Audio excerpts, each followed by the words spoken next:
So hello friends, welcome back.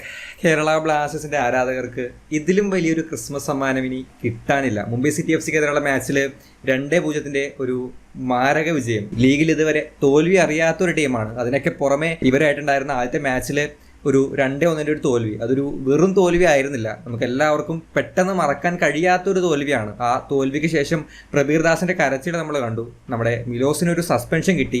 അവസാന സമയമൊക്കെ നമുക്ക് ഒന്നും ചെയ്യാൻ സമ്മതിക്കാത്ത തരത്തിൽ ടൈം വേസ്റ്റ് ചെയ്ത് വളരെ ഫ്രസ്ട്രേറ്റഡ് ആയിട്ടാണ് ആ മാച്ച് എല്ലാ ബ്ലാസ്റ്റേഴ്സ് ഫാൻസും കണ്ടു തീർത്തത്. അതിൻ്റെ ഒരു ആഫ്റ്റർ എഫക്റ്റ് ആയിട്ട് തന്നെയായിരിക്കണം ഈ ഒരു മാച്ചിൽ ടിക്കറ്റ്സ് ഫുള്ള് സോൾഡ് ഔട്ടാണ്. സ്റ്റേഡിയം നിറഞ്ഞിരിക്കുന്ന രീതിയിലായിരുന്നു ആ ഒരു അറ്റ്മോസ്ഫിയർ. ആ വന്ന കാണികളെ ഒട്ടും നിരാശപ്പെടുത്താതെ ഒരു വിജയം നേടിയെടുക്കാൻ ടീമിന് സാധിച്ചിരിക്കുകയാണ്. ബ്ലാസ്റ്റേഴ്സിനൊരു ചീത്തപ്പേരുണ്ടായിരുന്നു ഈ ഒരു സീസണിൽ. മികച്ച ടീമുകൾക്കെതിരെ, ടേബിളിന്റെ ടോപ്പിലുള്ള ടീമുകൾക്കെതിരെ വിജയം നേടുന്നില്ല എന്നുള്ളത്.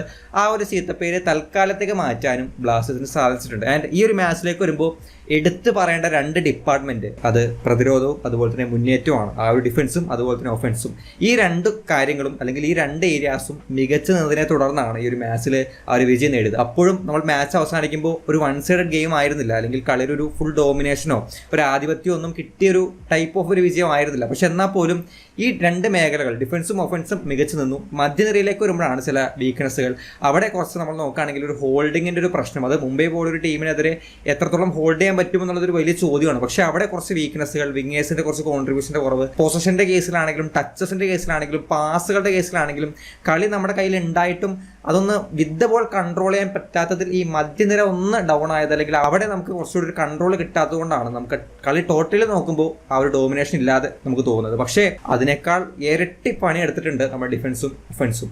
ഒഫൻസിലെ 2 പേര്, പെപ്രയും ദിമിത്രിയോസും. ഡിഫൻസിലേക്ക് വരുമ്പോൾ 4 പേരെ മാത്രം പറഞ്ഞാൽ പോരാ, ഈ മധ്യനിര കൂടി വന്ന് ഡിഫെൻഡ് ചെയ്യുന്നുണ്ട്. അസർ ആണെങ്കിലും ഫസ്റ്റ് ഹാഫിൽ വിപിൻ ആണെങ്കിലും ദാനിഷ് ഫാറൂഖ് ആണെങ്കിലും ഒരുപാട് അവർ ഹെൽപ്പ് ചെയ്തിട്ടുണ്ട്. ആൻഡ് ഈ ഒരു മാച്ചിന്റെ സ്ക്രിപ്റ്റ്, അല്ലെങ്കിൽ ഈ ഒരു മാച്ചിന്റെ ആ ഒരു ഒഴുക്ക് എന്ന് പറയുന്നത് പെർഫെക്റ്റ്ലി കേരള ബ്ലാസ്റ്റേഴ്സിന്റെ ആ ഒരു കൺട്രോളിൽ തന്നെയാണ്. ഈ ബ്ലാസ്റ്റേഴ്സിന് വേണ്ട വിധത്തിൽ തന്നെയാണ് കളി പൊക്കോണ്ടിരുന്നത്. തുടക്കം ഈ പറഞ്ഞ പോലെ അവർ പ്രഷർ ഇടുന്നു, പക്ഷേ അതിലൊന്നും ആ ഒരു ബ്ലാസ്റ്റേഴ്സിന്റെ ഡിഫൻസ് വീഴുന്നില്ല.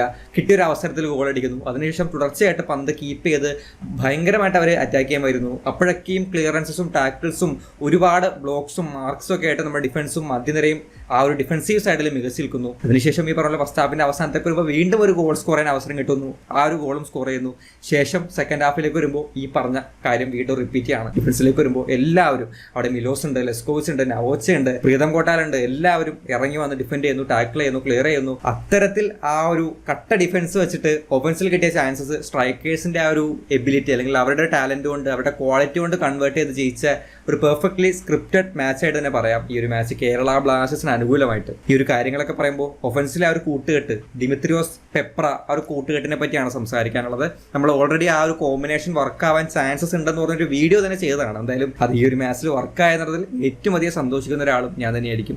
ഈ മാച്ചിൽ വന്നിട്ടുള്ള 2 ഗോൾ, ഒരെണ്ണം ദിമിത്രിയോസ് അസിസ്റ്റ് ചെയ്ത് പെപ്ര അടിച്ചു, മറ്റേത് പെപ്ര അസിസ്റ്റ് ചെയ്ത് ദിമിത്രിയോസ് അടിച്ചു. 2 പേരും അങ്ങോട്ടും ഇങ്ങോട്ടും ഈക്വലി കോൺട്രിബ്യൂട്ട് ആയിട്ടാണ്. ആൻഡ് ഈ ഒരു വീഡിയോയിൽ നിറഞ്ഞു നിൽക്കേണ്ട ഒരു പേര്, അത് കളിയിൽ നിറഞ്ഞു നിന്നൊരു പേരാണ് Kwame Peprah, African player. Kerala ബ്ലാസ്റ്റേഴ്സിന്റെ ചരിത്രത്തിൽ ഇതുപോലെ തുടക്കം വിമർശനങ്ങൾ ഏറ്റുവാങ്ങുന്ന പല പ്ലേയേഴ്സും പിന്നീട് കത്തിക്കയറാറുണ്ട്. അതിനൊരു പെർഫെക്റ്റ് എക്സാമ്പിൾ ആണ് ദിമിത്രിയോസ്. ഇപ്പോൾ അദ്ദേഹം ഗോൾഡൻ ബൂട്ട് റേസിൽ 1ാം സ്ഥാനത്തേക്ക് എത്തിയിട്ടുണ്ട്. അതേ പാതയിലാണ് പെപ്രയും വരുന്നത്. ഈ ഒരു മാച്ച്, അല്ലെങ്കിൽ ഈ ഒരു ദിവസം എന്ന് പറയുന്നത് പെപ്രയുടേതായിരുന്നു. അദ്ദേഹം അഴിഞ്ഞാടിയിട്ടുണ്ട്. ഈ ഒരു മാച്ചിലേക്ക് വരുമ്പോൾ വന്ന 2 ഗോളിലും പെപ്രയുടെ സാന്നിധ്യമുണ്ട്. ആൻഡ് മാച്ച് ത്രൂ ഔട്ട് നോക്കുകയാണെന്നുണ്ടെങ്കിൽ പെപ്ര മയമാണ്. കാരണം പല ഏരിയാസിലും പല സിറ്റുവേഷനിലും അദ്ദേഹത്തിന്റെ ഇൻവോൾവ്മെന്റ്, അദ്ദേഹത്തിന്റെ എഫേർട്ടുകൾ, അദ്ദേഹത്തിന്റെ വർക്ക് റേറ്റ്, അത്തരം കാര്യങ്ങളൊക്കെ എഫക്റ്റീവായിട്ട് തന്നെ ഒരു മാച്ചിൽ ബ്ലാസ്റ്റേഴ്സിന്റെ ഒഫൻസിൽ വന്നിട്ടുണ്ട്. ആൻഡ് ഫസ്റ്റ് ഗോളിലേക്ക് വരാം.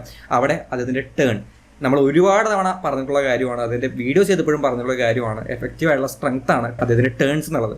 ആ ഒരു ഒറ്റ ടേണിൽ ഗ്രിഫിറ്റ്സ് പോയി, അദ്ദേഹം ഗാലറി പോയിരുന്ന കളി കാണേണ്ട അവസ്ഥ വരെ വന്നു. ആ ഒരു ഒറ്റ ടേണിൽ ആ ടേൺ കൊണ്ട് കൃത്യമായിട്ട് അകത്തേക്ക് കയറുന്നു. ആൻഡ് ആ ഒരു സിറ്റുവേഷനിൽ മുൻപ് പെപ്പർക്ക് ഉണ്ടായിരുന്ന ഒരു പ്രശ്നം ഡിസിഷൻ മേക്കിങ്ങിൻ്റെ ഒരു പ്രശ്നമാണ്. അവിടെ എന്ത് ചെയ്യണം, അതിനുശേഷം പാസ് ചെയ്യണോ, ഷോട്ട് എടുക്കണോ, ഷോട്ട് എടുത്താൽ അത് വലിയ വ്യത്യാസത്തിൽ പുറത്തേക്ക് പോകുന്നു, പാസ് കൊടുത്താൽ ആർക്ക് കൊടുക്കും, അത്തരം ഡിസിഷൻ മേക്കിങ്ങിൻ്റെ പ്രശ്നമൊക്കെ പെപ്പർക്ക് ഉണ്ടായിരുന്നു. പക്ഷെ ഇവിടെ പെർഫെക്റ്റ് ആണ്. അവിടെ എന്താണ് ചെയ്യേണ്ടത്, എങ്ങനെയാണ് ചെയ്യേണ്ടത്, കൃത്യമായിട്ട് ചെയ്തു. ആൻഡ് ആ ഗോൾ പറയുമ്പോൾ പെപ്രയിലേക്ക് മാത്രം ഒതുങ്ങാൻ പറ്റില്ല, അവിടെ മറ്റൊരു ടേൺ കൂടി പറയണം, ദിമിത്രിയോസിന്റെ ടേൺ. 2 പേരും തുനിഞ്ഞിറങ്ങിയതാണ് ഈ ഒരു മാച്ചിൽ. അവിടെയും ഒറ്റ ടച്ചിൽ ആ ഒരു ഡിഫൻഡറിന് ഏത് ജില്ലയാണെന്ന് ചോദിക്കേണ്ട ഒരു അവസ്ഥയാണ്. കൃത്യമായി ടേൺ ചെയ്ത് കൃത്യമായി ഗോൾ കീപ്പറിന്റെ ഇടയിലൂടെ ആ ഒരു ഫിനിഷിംഗ് വരുന്നു. Perfect goal, Kerala Blasters lead ചെയ്യുന്നു. ഇനി പറയേണ്ടത് ഡിഫൻസിനെ പറ്റിയാണ്. തിരിച്ച് മുംബൈ സിറ്റി FC അറ്റാക്ക് ചെയ്യുന്നു, അവർ പന്ത് കൈവശം വെക്കുന്നു. മധ്യനിരയിലാണെങ്കിലും ബിറ്റ്വീൻ ദ ലൈൻസിലേക്ക് ഒരുപാട് ഗ്യാപ്സ് അവർ കണ്ടെത്തുന്നു, ഒരുപാട് ഷോട്ടുകൾ എടുക്കുന്നു. പക്ഷേ കളി അവസാനിക്കുമ്പോഴും ഒരേ ഒരു ഓൺ ടാർഗറ്റ് ഷോട്ടിൽ അവസാനിക്കുന്നുണ്ടെങ്കിൽ ബ്ലാസ്റ്റേഴ്സിന്റെ ഡിഫൻസ് വളരെയധികം അവിടെ കയ്യടി അറിയിക്കുന്നുണ്ട്. അവിടെ ക്ലിയറൻസസ്, ടാക്കിൾസ്, ഈ പറഞ്ഞ പോലെ ലെസ്കോച്ചിന്റെ ടാക്കിൾസ് കാണാം. കുറച്ച് കഴിയുമ്പോൾ അടുത്ത സെക്കൻഡിൽ മിലോസ് ടാക്കിൾ ചെയ്യുന്നു. അതിനുശേഷം നവോച്ചയുടെ കൃത്യമായിട്ടുള്ള മാർക്കിംഗ് വരുന്നു. പ്രീതം കോട്ടാല അതിൻ്റെ ഇടയ്ക്ക് എവിടെ നിന്നൊക്കെ വന്ന് ക്ലിയർ ചെയ്ത് കളയുന്നു. ഈ ഒരു സംഭവമാണ് പിന്നീട് അങ്ങോട്ട് കാണുന്നത്. നമുക്ക് കളി കാണുമ്പോൾ ഒരു ടെൻഷൻ ഉണ്ട്, ഇത് ഏതെങ്കിലും ഒരു സമയത്ത് പൊട്ടിപ്പോകും എന്നുള്ളത്. പക്ഷേ ഫൈനൽ വിസിൽ വരുന്നവരെ അത് പൊട്ടിയിട്ടില്ല എന്നുള്ളതാണ്. ബോക്സിനകത്തേക്ക് വരുന്ന ഓരോ ബോളുകളും ഹൈ ബോൾ ആയിക്കോട്ടെ, ഈ പറഞ്ഞ പോലെ ഷോർട്ട് പാസ് കളിച്ച് മുന്നോട്ട് പോകാൻ ശ്രമിക്കുന്ന സിറ്റുവേഷൻസിലായിക്കോട്ടെ, എല്ലാം പെർഫെക്റ്റ് ആയിട്ട് കേരള ബ്ലാസ്റ്റേഴ്സിന്റെ ഡിഫൻസ്. അവിടെ ഒരാളെ മാത്രം എടുത്തു പറയാനില്ല, അതുകൊണ്ടാണ് ആരുടെയും പേര് പറയാത്തത്. ഈ പറഞ്ഞ പോലെ പ്രസ്സിങ് അല്ലെങ്കിൽ അവരുടെ ഒരു പ്രസ്സിംഗ് എന്ന് പറയുന്നത്, അല്ലെങ്കിൽ അവരുടെ ഒരു ഗോൾ ശ്രമം എന്ന് പറയുന്നത് കണ്ടിന്യൂസ് ആയിട്ട് ചെയ്യാൻ പറ്റില്ല. എപ്പോഴെങ്കിലൊക്കെ ബ്ലാസ്റ്റേഴ്സിന് ഇപ്പുറത്തൊരു അവസരം കിട്ടും, ഒരു കൗണ്ടറിലൂടെ അല്ലെങ്കിൽ ഈ പറഞ്ഞ പോലെ ഒരു ചാൻസിലൂടെ ഒരു അവസരം കിട്ടും. അത് കൺവേർട്ട് ചെയ്ത മാച്ച് അവിടെ അവസാനിച്ചു. അത് തന്നെയാണ് ഫസ്റ്റ് ഹാഫിന്റെ അവസാനം ബ്ലാസ്റ്റേഴ്സ് ചെയ്യുന്നത്. കൃത്യമായിട്ട് ദിമിത്രോസ്, പെപ്ര തന്നെയാണ് അവിടെയും ദിമിത്രോസിനെ നല്ലൊരു പാസിലൂടെ കണ്ടെത്തുന്നത്. ദിമിത്രോസ് വെയിറ്റ് ചെയ്ത് പെപ്രയിലേക്ക് വരുന്നു. ആൻഡ് ഇവിടെയും പെപ്ര വീണ്ടും അദ്ദേഹത്തെ പറ്റി പറഞ്ഞേ പറ്റൂ. കാരണം ഫസ്റ്റ് ഗോൾ, അദ്ദേഹത്തിന്റെ ഫസ്റ്റ് ഗോളിൽ നമ്മൾ പറഞ്ഞ കാര്യമാണ് അതിന്റെ ഫസ്റ്റ് ടച്ച്. ആ ഗോളിന്റെ ഏറ്റവും പ്രധാനപ്പെട്ട കാര്യം ആ ഫസ്റ്റ് ടച്ച് ആണ്. ആ ഫസ്റ്റ് ടച്ച് കാലിൽ പശ തേച്ച് ഒട്ടിച്ചു വെച്ച കാര്യമാണ്. ആ പന്ത് ആ ഫസ്റ്റ് ടച്ച് കഴിയുമ്പോൾ അദ്ദേഹത്തിന്റെ റീച്ചിൽ തന്നെയുണ്ട്. ആ റീച്ചിൽ അദ്ദേഹം ആ പന്ത് നിർത്തുന്നത് കൊണ്ടാണ് ആ ഷോട്ട് എത്രയധികം മനോഹരമാവുന്നത്, ആ ഫസ്റ്റ് ടച്ച് മനോഹരമാവുന്നതുകൊണ്ടാണ്. ഇവിടെയും പന്ത് കാലിൽ ഒട്ടിച്ചു വെച്ചതുപോലെ തന്നെ കൃത്യമായിട്ട് അതിന്റെ റീച്ചിൽ തന്നെ, അതും ആ കൺജസ്റ്റഡ് ഏരിയയിൽ അവിടെ നിന്നൊരു ഷോർട്ട് പാസ്. ദിമിത്രോസിന്റെ പവർ അറിയാലോ, അദ്ദേഹം അത്യാവശ്യം പവറുള്ള പാസ് കളിക്കുള്ളൂ. പക്ഷെ ആ റീച്ചിൽ തന്നെ ആ പന്ത് ഫസ്റ്റ് ടച്ച് കൊണ്ട് നിർത്തി കൃത്യമായൊരു ഫിനിഷിംഗ് കൊണ്ട് ഗോൾ കയറുന്നുണ്ട്. ഗോൾ കയറി കഴിഞ്ഞതിന് ശേഷമാണ് ശരിക്കും എന്താ സംഭവിച്ചതെന്നുള്ളത് കാണികൾക്ക് പോലും മനസ്സിലാവുന്നത്. സോ അത്രയും എഫക്റ്റീവായിട്ട് ആ ഫസ്റ്റ് ടച്ച് കൊണ്ടുവരാനും ഫിനിഷിങ്ങിലേക്ക് കൊണ്ടുവരാനും പെപ്രയ്ക്ക് സാധിക്കുന്നുണ്ട്. ആൻഡ് സെക്കൻഡ് ഹാഫിലേക്ക് വരുമ്പോൾ ഫസ്റ്റ് ഹാഫിൽ ചെയ്ത കാര്യം റിപ്പീറ്റ് ചെയ്യലാണ് ബ്ലാസ്റ്റേഴ്സിന് ബാക്കി ഉണ്ടായിരുന്ന ഒരു ജോലി. അത് നല്ല നീറ്റായിട്ട് തന്നെ സെക്കൻഡ് ഹാഫിലും ബ്ലാസ്റ്റേഴ്സ് ചെയ്തു. ഈ പറഞ്ഞ പോലെ ഡിഫൻസ്, ക്ലിയറൻസസ്, ടാക്കിൾസ്, മാർക്കിങ്സ് എല്ലാം കൊണ്ട് കൃത്യമായിട്ട് തന്നെ ബ്ലാസ്റ്റേഴ്സ് ചെയ്തിട്ടുണ്ട്. ഈ ഒരു മാച്ചിലേക്ക് വരുമ്പോൾ ഫാൻസിന്റെ പ്രഷർ അത് യൂട്ടിലൈസ് ചെയ്ത് ബ്ലാസ്റ്റേഴ്സിന്റെ പ്രസ്സിങ്ങും എടുത്ത് പറയേണ്ട ഒരു കീ ഫാക്ടറാണ്. മുംബൈ സിറ്റി FC പോലൊരു ടീമിനെതിരെ കളിക്കുമ്പോൾ അവരുടെ ടാലന്റ് വൈസ് അവർ മുന്നിൽ നിൽക്കുമ്പോൾ ആ ടാലന്റ് പുറത്തേക്ക് വരാതിരിക്കാൻ ചെയ്യേണ്ട ഒരു കാര്യം പ്രസ് ചെയ്യുക, അവരെ പ്രഷറൈസ് ചെയ്യുക എന്നുള്ളതാണ്. അത് ഗാലറിയും ഗ്രൗണ്ടിലെ കേരള ബ്ലാസ്റ്റേഴ്സ് ടീമും പെർഫെക്റ്റ് ആയിട്ട് ചെയ്തിട്ടുണ്ട്. അവിടെ പെപ്ര എന്ന് പറയുന്ന പ്ലെയർ പല സമയത്തും ഗോളിലേക്ക് എത്തുന്ന രീതിയിൽ ഡിഫൻഡറിനെ പ്രസ് ചെയ്യുന്നു, ഈ പറഞ്ഞ പോലെ ഗോൾ കീപ്പറെ പ്രസ് ചെയ്യുന്നു, ഒരു ഫൗളൊക്കെ അദ്ദേഹം കമ്മിറ്റ് ചെയ്യുന്നുണ്ട്. അത്തരത്തിലെല്ലാം ആ ഒരു പ്രസ്സിങ് പെപ്ര വളരെ മികച്ച രീതിയിലാണ് ആ ഏരിയാസ് ഒക്കെ കൈകാര്യം ചെയ്തത്. ആൻഡ് മിഡിലേക്ക് വരുമ്പോഴും ആ ക്ലോസിംഗ് ഡൗൺ, ഡിഫൻസീവലി മിഡ് ആക്റ്റീവായിട്ട് തന്നെ കളിക്കുന്നുണ്ടായിരുന്നു. ക്ലോസിംഗ് ഡൗൺ ആണെങ്കിലും ഈ പറഞ്ഞ ഫ്രണ്ട് ലൈൻ പ്രസ്സിംഗ് ആണെങ്കിലും ഡിഫൻഡേഴ്സിന്റെ ടാക്ടിക്സും അത് കഴിഞ്ഞിട്ടുള്ള അവരുടെ ആറ്റിറ്റ്യൂഡൊക്കെ മുംബൈ പോലെ ടാലന്റ് വൈസ് വളരെ മികച്ച നിൽക്കുന്ന ഒരു ടീമിനെ നിശബ്ദമാക്കാൻ അല്ലെങ്കിൽ അവരുടെ ടാലന്റ് പുറത്തേക്ക് കൊണ്ടുവരാതിരിക്കാൻ ഹെൽപ്പ് ചെയ്ത ഫാക്ടേഴ്സാണ്. അതുകൊണ്ടൊക്കെ തന്നെയായിരിക്കും എൽ ഖയാത്തി പോലുള്ള പ്ലേയേഴ്സ് ഒക്കെ ഉണ്ടായിട്ടും കാര്യമായി ഡയസിനൊക്കെ കളി കഴിഞ്ഞ ശേഷം പെറുക്കെടുക്കേണ്ട അവസ്ഥയാണ്. എവിടെയാണ് അദ്ദേഹം എന്നുള്ളത് ലെൻസ് വെച്ച് നോക്കേണ്ട അവസ്ഥയായിരുന്നു. അത്രയും നിശബ്ദമാക്കാൻ, അല്ലെങ്കിൽ പന്ത് അവരുടെ കയ്യിലുണ്ട് പക്ഷെ എന്നിട്ട് പോലും ഡയസിനെയും എൽ ഖയാത്തേക്ക് നമ്മൾ ശരിക്കും കണ്ടിട്ടില്ല. അതിന് കാരണം പന്ത് വെച്ച് അവരെ ഒന്നും ചെയ്യാൻ സമ്മതിച്ചില്ല എന്നുള്ളതാണ്. സോ ആ ഒരു ഏരിയ, പ്രഷറൈസിങ് ഏരിയ, ബ്ലാസ്റ്റേഴ്സിന്റെ ഫാൻസും ക്രെഡിറ്റ് അറിയിക്കുന്നുണ്ട്, ഗ്രൗണ്ടിൽ പ്ലേയേഴ്സും ക്രെഡിറ്റ് അറിയിക്കുന്നുണ്ട്. ഇതിൽ പല പ്ലേയേഴ്സിന്റെയും ഇൻഡിവിജ്വലുള്ള പെർഫോമൻസിനെ പറ്റി എടുത്ത് പറയേണ്ടതാണ്. അതിൽ നവോച്ച സിംഗിന്റെ ചില വളരെ അണ്ടർ റേറ്റഡ് ആണ്. അതായത് ഇപ്പോൾ ഒരു സ്പെസിഫിക് വീഡിയോ തന്നെ ചെയ്യേണ്ടി വരും. നമ്മളത് പ്ലാൻ ചെയ്ത് വെച്ചിട്ടുള്ളതാണ്, ഇനി ചെയ്യാണ്ട് ഒരു രക്ഷയില്ല. നല്ല രീതിയിലാണ് ഫസ്റ്റ് ഹാഫിൽ സാങ്ക്തയൊക്കെ പൂട്ടിയത്. ഈ പറഞ്ഞ പോലെ ത്രെഡ്സ് കൃത്യമായിട്ട് വിങ്ങിലേക്ക് വരുന്നുണ്ട്. വിങ് ഓപ്പൺ ആക്കി ഇട്ടേ പറ്റൂ, കാരണം കൺജസ്റ്റഡ് ആക്കണം, ആ ഒരു സെൻറ്റർ സ്പേസ് കവർ ചെയ്യണം. അപ്പോൾ വിങ്ങിലേക്ക് ഒരുപാട് മുംബൈ സിറ്റി FC പന്തുകൾ എത്തിക്കുന്നുണ്ടായിരുന്നു. ആൻഡ് വൺസ് ആ വിങ്ങിലേക്ക് പന്ത് എത്തിക്കഴിഞ്ഞാൽ പിന്നെ നവോച്ചയും ഈ പറഞ്ഞ പോലെ പ്രീതം കോട്ടാലൊക്കെ ആ വിങ് കൈകാര്യം ചെയ്യുന്ന രീതി, വിങ്ങിലെ പ്ലേയേഴ്സിനെ മാർക്ക് ചെയ്യുന്ന രീതി, അവരെ അകത്തേക്ക് കയറ്റി വിടാത്ത രീതിയൊക്കെ എഫക്റ്റീവായിരുന്നു. ആൻഡ് ഒഫൻസീവലിയും നവോച്ച സിംഗ് മികച്ച് നിൽക്കുന്നുണ്ട്. ആ ഒരു പെപ്രയിലേക്ക് കൊടുത്ത പാസ്, ആ ടേൺ ചെയ്യാൻ അതിലേക്ക് കൊടുത്ത പാസ്, അത് സിമിലർ ടൈപ്പ് ഓഫ് പാസുകൾ ഒരുപാട് അദ്ദേഹം കളിക്കുന്നുണ്ട്. അതിലൊരെണ്ണമാണ് ക്ലിക്കായത്. നവോച്ച സിംഗിന്റെ പെർഫോമൻസ് ഈ ഒരു മാച്ചിന് ശേഷം അധികം ആരും സംസാരിക്കാൻ സാധ്യതയില്ല എന്ന് തോന്നിയതുകൊണ്ടാണ് അദ്ദേഹത്തിന്റെ മാത്രം എടുത്തു പറഞ്ഞത്. ബാക്കി എല്ലാവരും, മിലോസ് ആണെങ്കിലും ലെസ്കോച്ച് ആണെങ്കിലും, ആ രണ്ട് കോംബോ, ബോക്സിനകത്തേക്ക് ഒരു ഹൈ ബോൾ വന്നു കഴിഞ്ഞാൽ ഒരു പേടിയും പേടിക്കേണ്ട, ഇവർ ക്ലിയർ ചെയ്ത് കളഞ്ഞോളും. ആൻഡ് ബോക്സിനകത്തേക്ക് ആരെങ്കിലും ഈ ഷോർട്ട് പാസൊക്കെ വെച്ച് കളിച്ച് അകത്തേക്ക് കയറാൻ ശ്രമിക്കുന്നുണ്ടെങ്കിൽ ഒന്നും പേടിക്കേണ്ട, ടാക്കിൾ ചെയ്തിട്ടുള്ളൂ. ഇതാണ് അവസ്ഥ. ഡിഫൻസീവലി ഡാനിഷ് ഫാറൂഖിന്റെ ടാക്കിൾസ് ഉണ്ട്, വിപിൻ പന്ത് റിക്കവർ ചെയ്യുന്നുണ്ട്. ആൻഡ് എയ്മൻ ആണെങ്കിലും രാഹുൽ ആണെങ്കിലും ഇറങ്ങി വന്ന് ഡിഫൻസീവലി സപ്പോർട്ട് ചെയ്യുന്നുണ്ട്.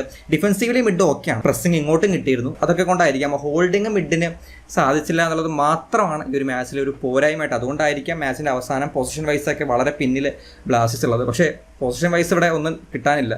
അവസാനം ആ ഒരു 2 ഗോൾ കിട്ടി, 3 പോയിന്റും കിട്ടി. അതാണ് ഇവിടെ ഇമ്പോർട്ടൻറ്റ്. തീർച്ചയായിട്ടും വളരെയധികം എക്സൈറ്റഡ് ആണ് ഈ ഒരു മാച്ചിലെ വിജയം. ആൻഡ് എന്തെങ്കിലും വിട്ടുപോയിട്ടുണ്ടെങ്കിൽ ക്ഷമിക്കുക.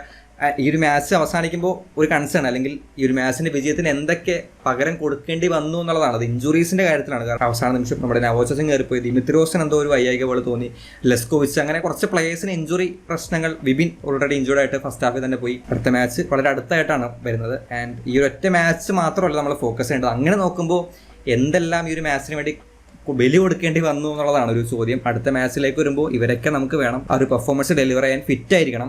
ആൻഡ് ആ ഒരു കൺസേണും മിഡിലെ ചില പ്രശ്നങ്ങൾ മാത്രമാണ് ഈ ഒരു മാച്ചിൽ ഒരു പ്രശ്നമായിട്ട് തോന്നിയത്. ആൻഡ് അതൊക്കെ മാറ്റി നിർത്തി കഴിഞ്ഞാൽ എന്തുകൊണ്ടും കുറച്ച് ദിവസത്തേക്ക് സന്തോഷിക്കാനുള്ള വക ഈ ഒരു ബ്ലാസ്റ്റേഴ്സ് ഈ ഒരു മാച്ചിലൂടെ തന്നിട്ടുണ്ട്. ആൻഡ് ഇനി അടുത്തെങ്ങും മുംബൈ സിറ്റി എഫ് സിയുടെ പല പ്ലേയേഴ്സും തല പൊക്കില്ല എന്നും വിചാരിക്കാം. ആൻഡ് ഒരിക്കൽ കൂടി പറയുന്നു, എന്തെങ്കിലും വിട്ടുപോയിട്ടുണ്ടെങ്കിൽ തീർച്ചയായിട്ടും നിങ്ങൾ കമൻറ്റ് ബോക്സിൽ ഷെയർ ചെയ്യാൻ ശ്രമിക്കുക. എന്തായാലും ഈ ഒരു ഫോം കീപ്പ് ചെയ്ത് ഇതുപോലെ മികച്ച ടീമുകൾക്കെതിരെ മികച്ച വിജയം നേടി മികച്ച രീതിയിൽ മുന്നോട്ട് പോകാൻ ബ്ലാസ്റ്റേഴ്സിന് സാധിക്കുമെന്ന് പ്രതീക്ഷിക്കാം. നമുക്ക് എന്തായാലും മറ്റൊരു വീഡിയോയിൽ കാണാം. ബൈ.